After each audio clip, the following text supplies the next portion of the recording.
Welcome to the Recovery Daily Podcast. I'm your host, Rachel Abassi. I'm a grateful recovering alcoholic and stroke survivor. And today's going to be one of those days where we roll out of bed and do the podcast episode. That's what's happening. So today I wanted to talk about changing old routines. And I think that this can apply to sobriety, definitely. It has applied to sobriety, but also stroke recovery. I've been noticing this idea of filling space. So when you're sober or just starting out being sober, you start to realize that there are old habits and routines that need to be broken. And it's not about just removing bad stuff, but filling those empty spaces with things that bring you joy and purpose and a feeling of really satisfaction, not the kind of satisfaction that we were getting from drinking. I heard somebody say this morning about you can carpet the world or just put sneakers on. And I thought that that was just a really good concept around this, like trying to change your environment or realistically how you move through your environment. So for me, it was about being smart with the types of changes that I needed to instill in order to I didn't even want to be in a position where I was thinking about drinking, that I was even considering it. I didn't want to get uncomfortable being in a space where I would typically drink. So early on in sobriety, I actually changed my route to and from work because my drinking was such in the very end of my drinking that I was drinking 24/7. So I would stop at this 7-Eleven to and from work in order to restock these little travel boxes. They're supposed to be like one serving, I guess, boxes of wine. But I would get a couple of them because they were easy to hide. Yes, it's a little humiliating to talk about, of course it is, but it's important for me to share that that's what I was doing. And so I would avoid going on that road that drove by the 7-Eleven because it would remind me of how easy it was to just pull over, pick a couple of those up, and off I would go. So I changed my route. It's as simple as that. Like I just took a different road so that I would avoid any kind of temptation. Even if I didn't feel tempted and I'm like, oh, it's fine, I can go that way, I wouldn't go that way because it only takes a split second for me to be tempted and it's game over after that. So I was giving myself that mental and physical space to not even allow myself to think about it, to consider it. Also, another thing that I changed was it was really uncomfortable when I would get home from work to sit in front of the TV. That's what we would do when I was drinking. I would sit in front of the TV and drink wine all night. And I found that I got home, I changed my clothes, I sat down in front of the TV, and I was like, I was uncomfortable in my own skin. I couldn't just sit there without anything in my hand. I tried snacking. Of course, I didn't want to gain weight as a result, but I was willing to do whatever it took. So I tried snacking, but it just didn't do the trick for me. I did try candy, which did do the trick for me, but I was like gorging on candy at that point. So that's when I started making what I call my spritzers, and you have to say it like that too. And it is sparkling water with a splash of strawberry lemonade in it. And I called it my spritzers. I made it a big deal. The whole family made it a big deal, and we pretty much celebrated every night when I would get home and make my spritzer. So it sounds silly, but like creating those new routines around something that wasn't alcohol gave me a sense of comfort and satisfaction. Like I really enjoyed the spritzers, but it also had a little bit of sugar in it, but not as much as gorging on candy. So it helped me to fill that empty space where I used to be drinking, and it wasn't so much sugar that it was too much for me, or it didn't upset my stomach, and I was getting some water as well. Um, and then grocery shopping. So I would not go down the alcohol aisle in the beginning. Um, I would not walk by those, at the end of the aisle. A lot of times they're like advertising the best new drink or drinks that are on sale, wine that's on sale. I wouldn't walk by that stuff because again, it would take just one tiny little just tinge of temptation and I would be off to the races. So I wouldn't even walk by it. Over time, I started to feel more comfortable. I started to understand and believe, and this might sound silly, but this is how just obsessed I was in the beginning. I started to understand that that alcohol was not going to jump out at me and throw itself down my throat, you know? I used to talk about like I felt afraid that alcohol was just hiding behind the bushes waiting for me. It was gonna jump out at me. That's what it felt like. But the longer was not drinking and practiced the program, the more I got comfortable with the fact that I have a, I can make a choice not to drink today. I didn't understand that before. I thought that it wasn't a choice, it was something I had to do. And so I was able to start walking down the alcohol aisle. And why would I do that? Because it was faster to get to the dairy aisle or something like that, or the meat aisle. So I got to the point where I would allow myself to walk down the aisle, but I would not look on my left or right. I would only look what was at the end of the aisle, like on the other side of the aisle, which was either the dairy section, or the meat section or whatever. And I would just tune entirely out the alcohol that was on each side of me.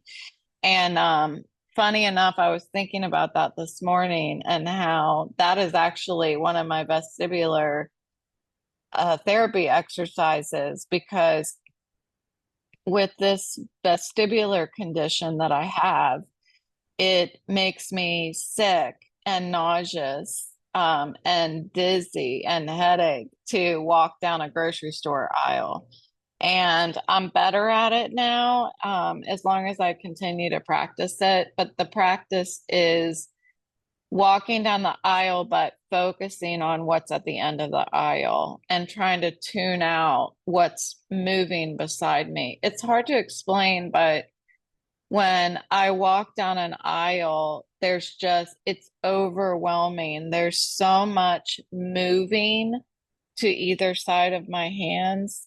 Today, it's actually bothersome for me to even move my hands beside my head like that. But um, it was so overwhelming and there was so much moving that I couldn't do it. I mean, I felt like I needed to grab a hold of the shelf because I don't know, like I was going to fall over or I was going to be sick or something like that. So that practice that I did in early sobriety, I do it now as well. So that's kind of funny how who would have known that something I learned in sobriety would later help me in stroke recovery? That only happens when you're sober, that you see those kinds of connections.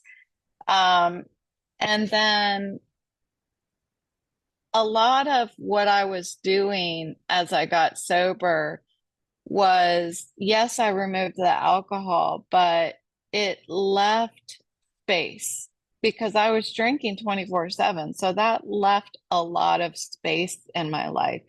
So I didn't just need to subtract alcohol from my life, but I needed to add fulfilling routines and activities into my life. So it's interesting, not surprising that those things that I added into my life really enriched it. And on the weekends early on, one of the things that I got interested in was flea market flipping. And I've talked to you guys about it. I'm still doing it after all this time. I just finished a dresser. And if you're interested in seeing it, you can go to my Facebook page.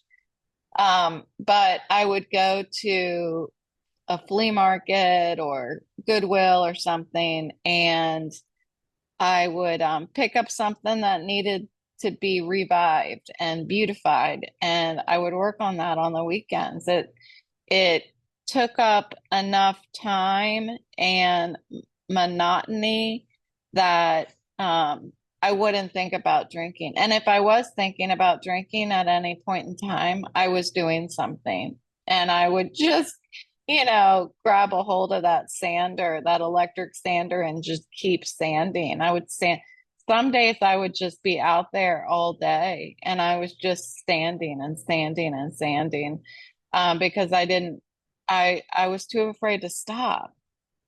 Um, After work, I took up running, and I've talked about that with my friend. And I got to the point where once I realized that this is a good thing and I'm actually starting to improve, because at first I felt terrible. I was like, this isn't for me because I was so stagnant for so long that running was very difficult. So it was really walking more than anything. And then I would run for maybe a minute. That's how difficult it was. My brain was foggy. I felt just lightheaded. I wasn't getting the right nutrition yet. I needed to rebuild my body, and that exercise was really helpful for me. So it didn't just fill the time; it actually was helping me to rebuild a healthy body. And eventually, as I continued to get better, I had the goal of doing a 5K, and I accomplished that goal. Not only did I accomplish it, I started doing 5Ks like 4 times a week. It was so rewarding. And again, it filled that space that needed to be filled so that I no longer was getting home and sitting on the couch and wondering what to hold in my hand. It was doing an activity. And then after that, I would sit down and my spritzer was even more enjoyable because I had just run a 5K. Later on, I found yoga, hot yoga. So I would go with that same friend to hot yoga, and that became really rewarding. And I've mentioned this before, but if you missed it, one of the reasons why I liked hot yoga so much was because when I was drinking for so many years, I did not sweat. I was so dehydrated that I didn't sweat. The only thing that would sweat was my upper lip. And you could tell if you looked at me like after I worked out when I was drinking, everything was red except for right above my upper lip. It was cooled, from sweating. So when I got into hot yoga and I wasn't drinking, I loved the feeling of sweating. And so it wasn't just fitness. I was filling the time. I was enjoying something that I had no idea my body could do, which is wild, that I didn't know I could sweat that way. but I had been drinking for so long, I wasn't familiar with my own body. And that was a really pivotal point for me that I realized there's probably a lot more stuff that this body can do that I've never tried. And so it turns out today yoga is another thing that's really helpful in my vestibular recovery. And it also helps me to be mindful, to meditate. It's a good grounding and peaceful practice. And I need that today, because when I start not knowing what to do, which happens, my mind will go crazy. And then at that time, I need to do some kind of exercise. I have energy that needs to be burned, and I can't go running now. There's only so far that I can walk. There's only so much activity that my head and my eyes can withstand. And yoga is a pretty good one. That is, I can do that and maybe not necessarily need a nap. It can be a nap replacement for me, depending on what level of yoga I'm doing. So yoga's also been something that has really enriched my life and started out as being an activity to help me in sobriety. And today I'm still filling those spaces. If I am sitting idle today, it's because I'm resting purposefully. I'm not trying to be busy to stay busy like I was in early sobriety, but I'm doing things that have goals associated with them, that bring me joy and help me grow, whether it's sewing, painting, doing my podcast, and still doing my flea market flipping. Every hobby that I have now, every routine that I have that fills space in my life is where, and I have to remember this, is where alcohol used to dominate my life. And that is I think the magic of seeing something through, going from the beginning when I just simply took a different route on the way to work to today, having all of these fulfilling activities that I don't even think about substances or anything that needs to fill that time. And I am not just removing negative things from my life, like um, things that hurt my head or, that kind of thing, but I'm adding good things in my life. And so when I think about sobriety and how I started out, I would recommend for anyone who's starting out that to think of sobriety not as removing the alcohol from your life, but focus on what you're adding, all the new stuff that you can do to fill that time. Drinking for me, it was constant. It was all I would do. And today I can do so much more with that space in my life, new routines, hobbies, and little joys that bring um, so much fulfillment to my life, whether it's just a new drink, a spritzer.